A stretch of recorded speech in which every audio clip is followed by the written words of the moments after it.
Good evening and welcome to your Wednesday, June 12, 2024 edition of the Evening News. I am Jarrell Bryan. Let's take a look at some of the lead stories tonight. GPL says electricity supply from power ship disrupted after birds attacked wires. 8-hour blackout scheduled for Friday to address issue. Local transplant operations to become less costly as government acquires new equipment. Public health sector now able to treat persons with hepatitis C. Government to soon identify persons to take up housing in Silica City. And NDC officers countrywide being trained in firefighting. Now for the news in detail. The recent incidents of blackout experienced across the country had resulted from the disruption of power supply from the 36-megawatt power ship to the national grid. As we hear in our lead story tonight, this disruption was caused by birds attacking some wires, causing breakers to trip. Andrew Carmichael reports that, in order to permanently address the issue, electricity will be off for some 8 hours this Friday to facilitate the necessary works. It was only recently that the 36-megawatt power ship that is docked at Everton, East Bank, Berbice was connected to the national grid with a promise of significantly reducing instances of blackouts and other forms of power disruptions countrywide. However, for this week alone, there have been numerous cases of power outages throughout the Demerara-Berbice interconnected system. The Guyana Power and Light Inc. says these disruptions were caused by damages to its transmission lines, some of which were caused by birds attacking the wires. One of the affected lines is the L21 line, which transmits power between Canefield and Onfawak power stations. It is the same line that is being connected to the power ship to supply power to the national grid.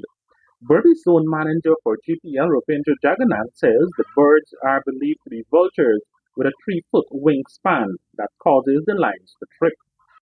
We would have experienced some of our recent trips on these transmission lines, and of recent on the L21, where vultures actually flock the wooden structures, or they actually flock the transmission tower, which is located across the Berbice River.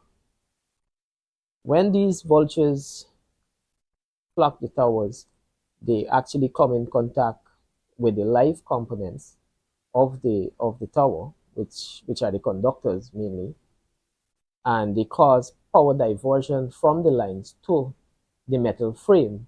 This causes the breakers to trip, resulting in power outages. The GPL official said an overseas-based company with experience in building tower shields and bird deterrents has been contacted to provide assistance. GPL has since purchased conductor shields and bird deterrents, and they have already been shipped. We are at the point to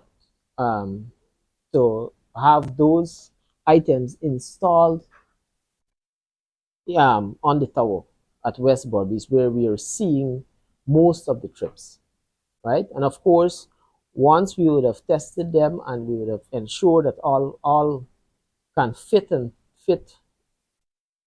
on the tower, we will be ordering the rest for the other 3 towers. Sorry. Meanwhile, in order to have the shields and deterrents installed, power will be disconnected from the power lines. Jagannath says it will be off for 8 hours on Friday, affecting locations countrywide. The utility company will be using this downtime to carry out maintenance to other aspects of its network. Andrew Carmichael, The Evening News. Costs associated with certain transplant operations that are conducted in the country will soon be decreased, following the acquisition of state-of-the-art lab equipment by the government of Guyana. This was disclosed by Minister of Health Dr. Frank Anthony, who explained that the equipment will soon arrive in the country. Here's what he had to say on the matter. When we have to do matching, we have to send those samples to an external lab. Generally, we send them out to Miami, and it costs us, I think, about $3,000 every time we have to do a match. So that's quite a lot of money. We have just paid for the equipment that we can now, once the equipment come in and install and we train people, we'll be able to do those tests in Guyana. So we don't have to send the test abroad. So this is another area that we'll be working on.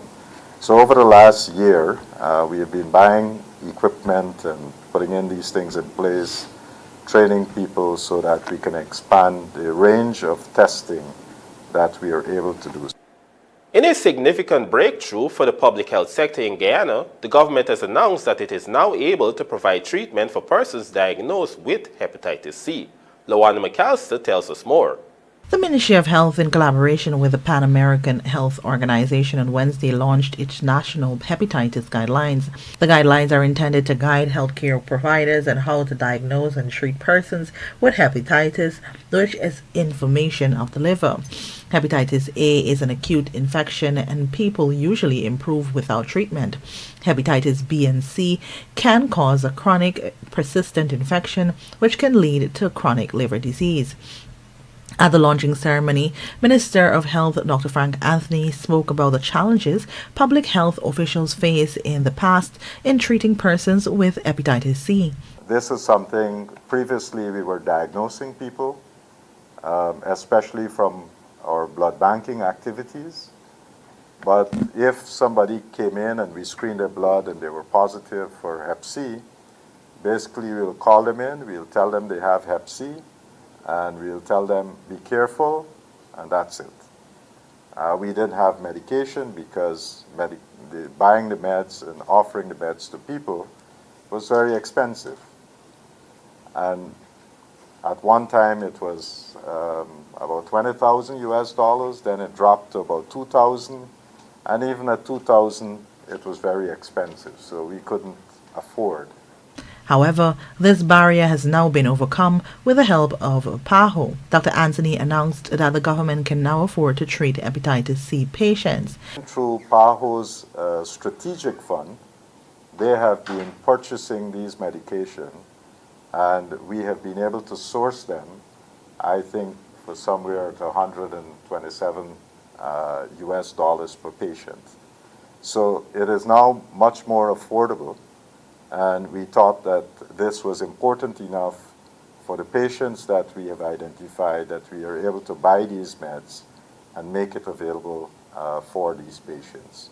This significant reduction in cost has enabled the government to provide the much-needed treatment. Dr. Anthony emphasized the importance of this development for the patients, noting that they currently have about 150 persons enrolled in the treatment program. He also said that several of them have already completed the process and have been cured. So I think the program is working, and we wanted to make sure that we are able to capture the guidelines properly so everybody would know the guidelines that we're working with. Lawana McAllister for the Evening News.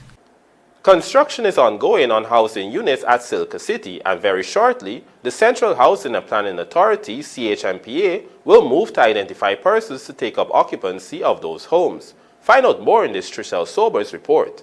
A total of 110 housing units are slated to be developed at Silica City, the country's first smart urban center situated along the Suzaik-Linden Highway.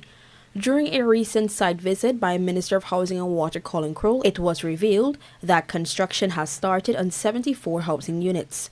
In the next 2 weeks, works will commence on additional structures. Minister Crowell expressed that the government is satisfied with the pace at which infrastructure works are progressing. In addition to the housing units, works are also ongoing on the first phase infrastructure for the city, including the installation of electrical work, roads, and drainage. The soil type is sandy, so we've had to had additional expenditure in terms of concrete drains. So all of the concrete drains, and we put the road to crusher run. So that is the stage that we're at. We obviously, when we finish building the houses, we will move it to a different level. We'll be drilling an independent well for here to source with water. So the procurement, we're currently going through the procurement process, and then we'll start. The young professional homes will be constructed in 4 district styles, comprising 2 flat units valued at $25 million and 2 elevated units priced up to $34 million. According to Minister Crowell, the Central Housing and Planning Authority is in the process of qualifying persons who have indicated their interest in the properties. We do have a list of persons who had indicated an interest, so we're first of all going through the pre-qualification phase, and that's where we are at now. Well, so the houses have commenced, but no, we have not allocated. We'll be moving to the next stage with regard to that. The concept of Silica City was first introduced by President Dr. Irfan Ali, and the idea was born out of the pressing need for a complementary urban center to alleviate challenges posed by non-coastal urban settlement development and the impeding threats of climate change and rising sea levels.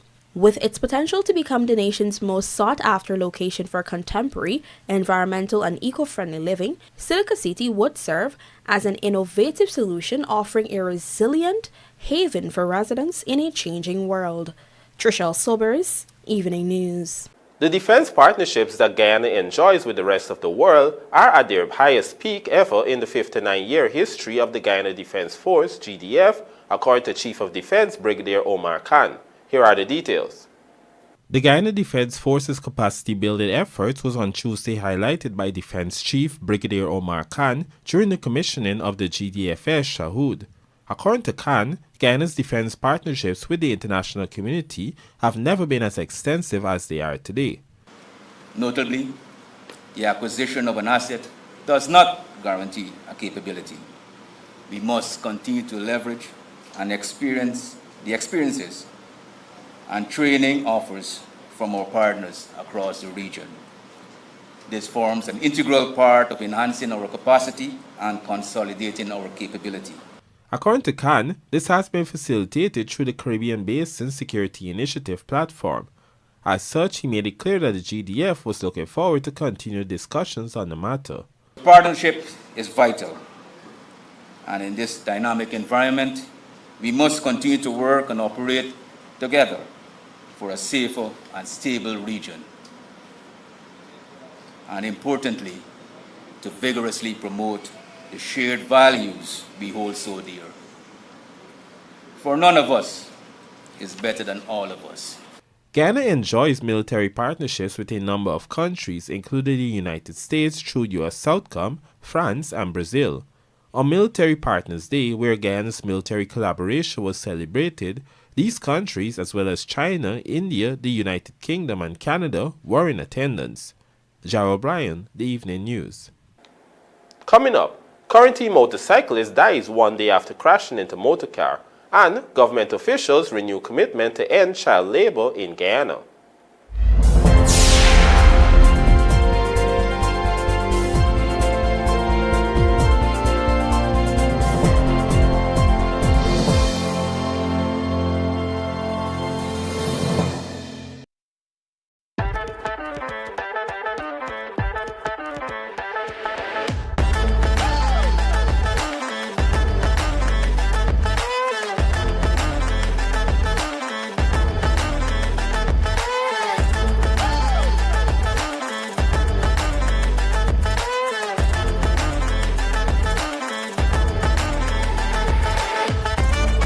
Transitions Light Intelligent Lenses. Pick your color. Choose your style.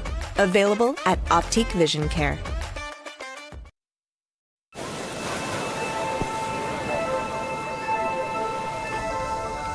Dad! Dad! Is that real? आप लोगों को नजर आ रहे हैं?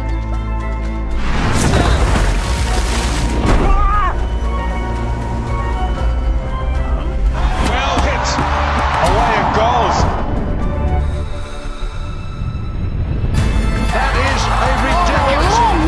Look at this. Looking to bring your dream home to reality? Or simply taking on a home improvement project? Then National Hardware Limited is where you should start. Let us put that touch to your home.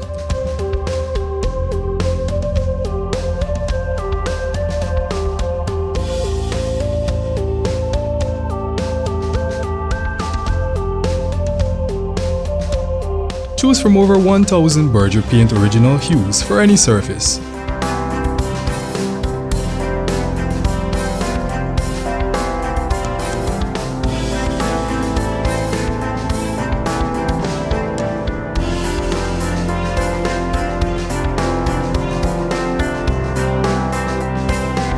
We are known for our trusted brands such as Westinghouse, Philips, Sadco, Rubbermaid, Pyrex, Gibson Home, and so much more.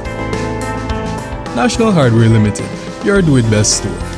Located in downtown Georgetown and industrial site Rhymeville.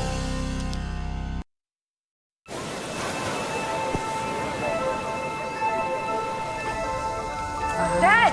Dad! Is that real? आप लोगों को नजर आ रहे हैं?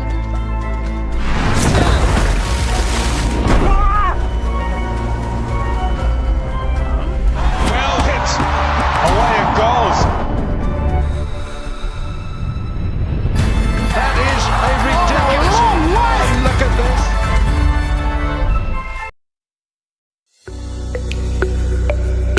An employment opportunity exists at one of the largest media houses in Guyana for a reporter. Applicants must have strong command of the English language, no less than a grade 2 in English A at the Caribbean Examinations Council or its equivalent, computer literacy including proficiency in Microsoft Office, highly motivated self-starter, at least 1 year experience. Salary will be commensurate with qualifications and experience. Only shortlisted candidates will be contacted. Closing date for the receipt of applications is June 30, 2024. Send applications to the General Manager, Times Media Group, Queen's Atlantic Industrial Estate, Industrial Site Rhymeville, Georgetown, or email applications to hr@GuyanaTimesGY.com.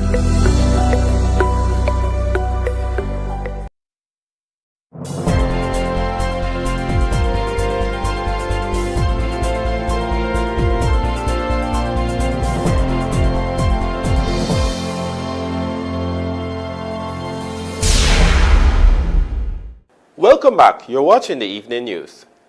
A motorcyclist passed away one day after being involved in an accident on the Quarantine Highway. This has taken to 10 the number of motorcyclists to have died on the roads in Region 6 so far this year.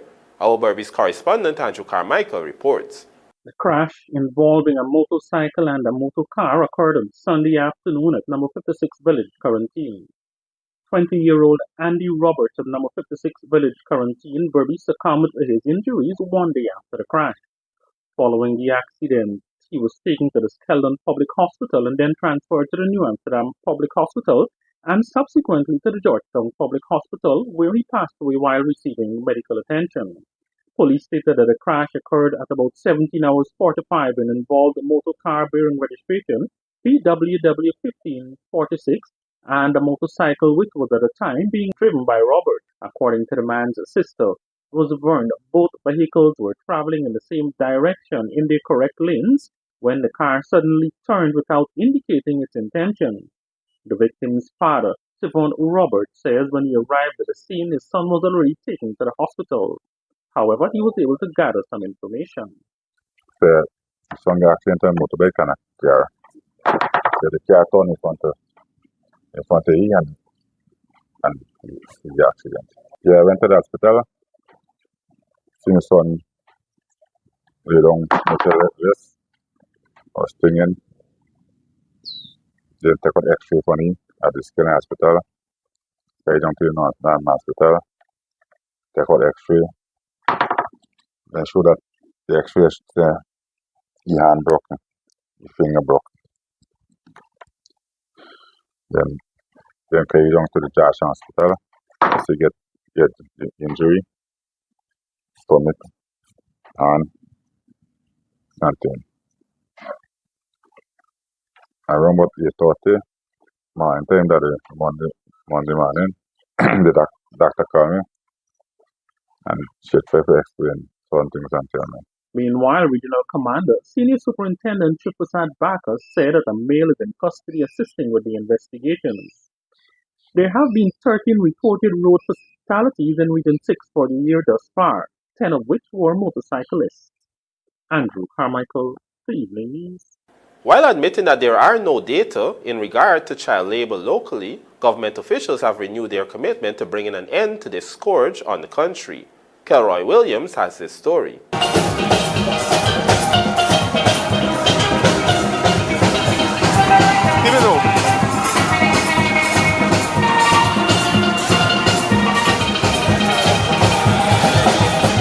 Scenes from the annual Child Labor Awareness Walk hosted by the Ministry of Labor in collaboration with the Ministry of Human Services and Social Security on Wednesday.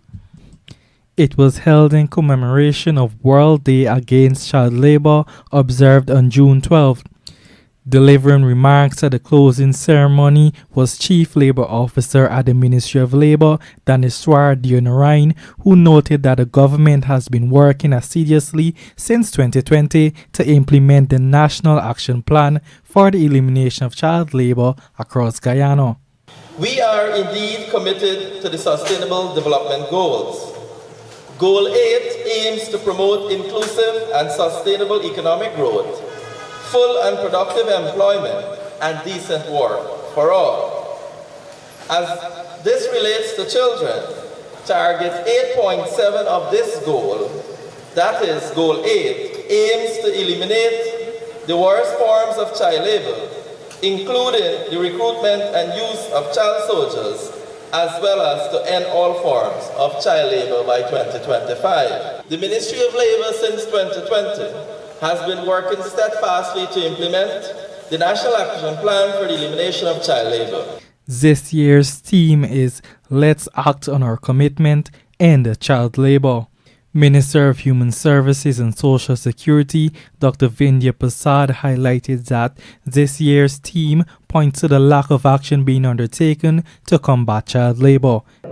This year's theme speaks to the core issue of acting on our commitments, and Guyana has made many commitments over the years through the ratification of various conventions and also through the enactment of multiple pieces of legislation, all of which are very robust and give us the opportunity to craft an all-encompassing framework to ensure that we root out child labor wherever it exists. Moreover, the minister emphasized the importance of being able to identify what is child labor. She asserted that not all forms of labor can be considered as child labor. Child labor, as was mentioned, should not be confused at all with chores. We all grew up doing chores. And in our culture that exists in Guyana, we do not want to be in conflict with that sensitivity that really permits some discipline in the home setting and the school setting. I say that because if we are not conscious of those settings, then we will, I would say, engender in children a resistance to many things that can help in their self-development. She also stressed that children must be educated on the matter so that they will be able to identify if they are victims of child labor and what being a victim of child labor takes away from them. For the evening news, Kelroy Williams. Persons employed at the Neighborhood Democratic Councils countrywide are to be trained as firefighters and will be required to provide firefighting services to the communities in which they operate. Let's find out more from Andrew Carmichael. The project will see workers attached to neighborhood democratic councils receiving the relevant training from the Guyana Fire Service. The project kicked off on Tuesday in Region 6. Regional Executive Officer Navindra Prasad, addressing the simple launching ceremony, spoke about the upsurge in fires countrywide. For the last year or so, we've had a number of fires, especially the most devastating one in Madia, when we lost quite a number of things. So I think after that, there are a lot of introspection and in terms of the way forward, how do we improve our firefighting capability, not only at schools and government buildings, but also at the level of the homes. In Region 6, 4 persons from each of the 19 NDCs will be trained in firefighting techniques. Not only firefighting, we are actually taking the power at the level of the local authority here. Quite a number of things have been doing at the level of the NDCs. We are empowering the NDCs. We are taking power to the people, and as a result of that, this one training is adding to what the government is doing to ensure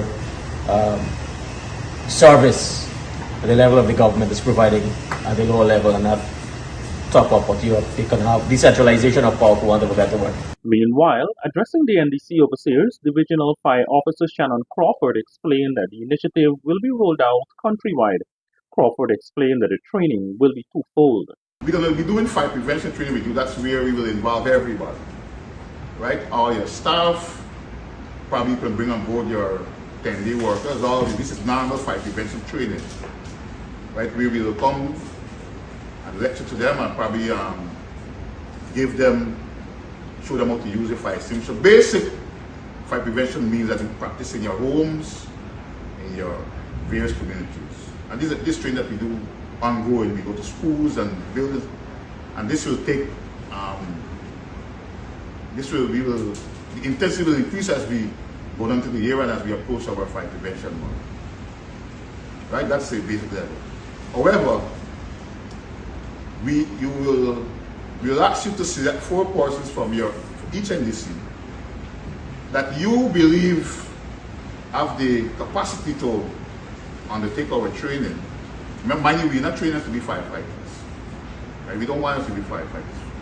We train them to be what we call auxiliary firefighters. He explained that several large companies have auxiliary firefighters in their employ who are expected to respond to any fire and take the necessary action until the arrival of the firefighters. According to Crawford, just before the turn of the century, there was an average of 200 to 300 fires in Berbice annually. However, last year there were 793 fires reported in Berbice, and for this year the figure has passed 500. Andrew Carmichael, The Evening News.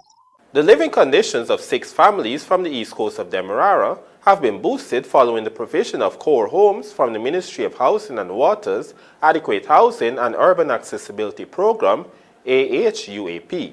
Trisha Sobers has the details.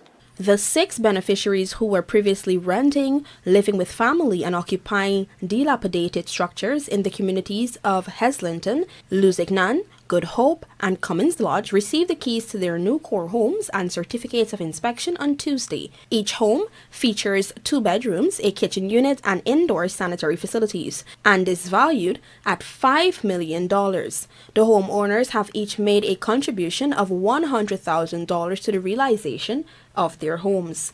One of the beneficiaries related that she and her family have been relying on public assistance for some time now. However, she believes that the new home is a sign of new beginnings and betterment for her grandchildren. Thank God for Minister and everybody who helped me, and thank God for this home. Really need it. So very thankful for it. You can expand on when you say you really needed it. Why is it that you really Because we can't afford it to build one, because you still remain in the same one over there. We live 20 years over there, but it's very bad. Another beneficiary shared similar sentiments, expressing his happiness at gaining independence and a place to call his own. Because of the development of the country, I mean, all it's not everybody could afford, and it's good that the government is doing and looking out for people who can't afford, that could have a happy life too. Meanwhile, Housing and Water Minister Colin Crowell at the handing over ceremony congratulated the first-time homeowners, noting that he is pleased to see the program meeting its intended target audience. Crowell disclosed that there were a few hiccups during the construction of the homes. Nevertheless, the ministry was able to complete this cohort of homes. On the adequate housing itself, it's about 23 million. So that would mean that in our remit to be implemented, we're about 74% implementation. And so we want to move quickly to complete this project. And so we want to thank to the beneficiaries for their patience, because these persons would have been engaged 2 years ago. Trisha Sobers, Evening News. And now for a look at the bridge reports. The Demerara Harbour Bridge will be closed to vehicular traffic on Thursday, June 13, 2024 at 23 hours for a period of 1.5 hours. Meanwhile, the Berbice River Bridge is expected to be closed at 7 hours 40 on Thursday, June 13, 2024, also for a period of 1.5 hours. Golden Jags over Powell Belize 3-1, and Powell and team confident in abilities, conditions ahead of New Zealand clash. Details of these stories and more coming up in the Sportscast, sponsored by McCorp.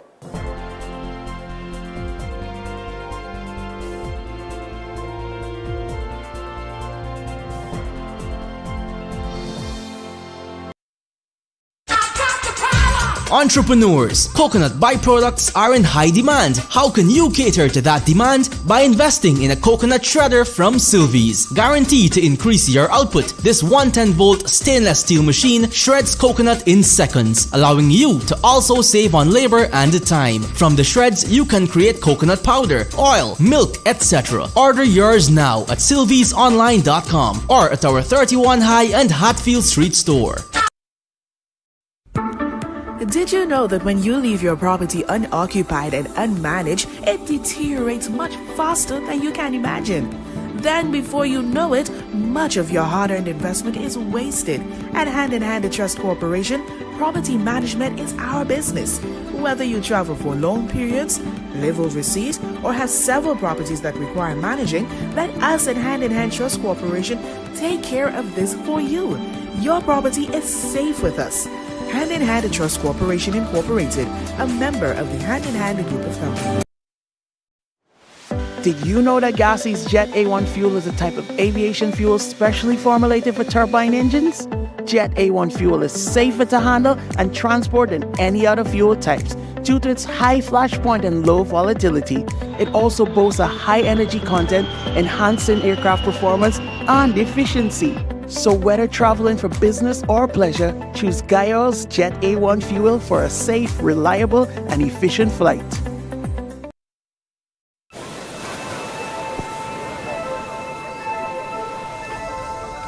Dad! Dad! Is that real? आप लोगों को नजर आ रहे हैं?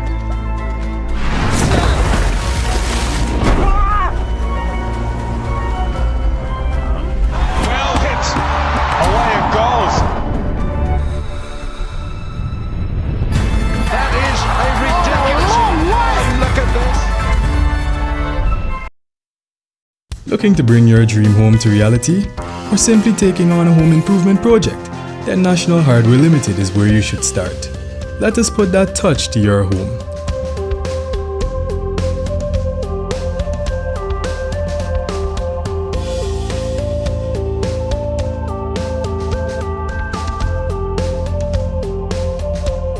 Choose from over 1,000 Berger Paint original hues for any surface.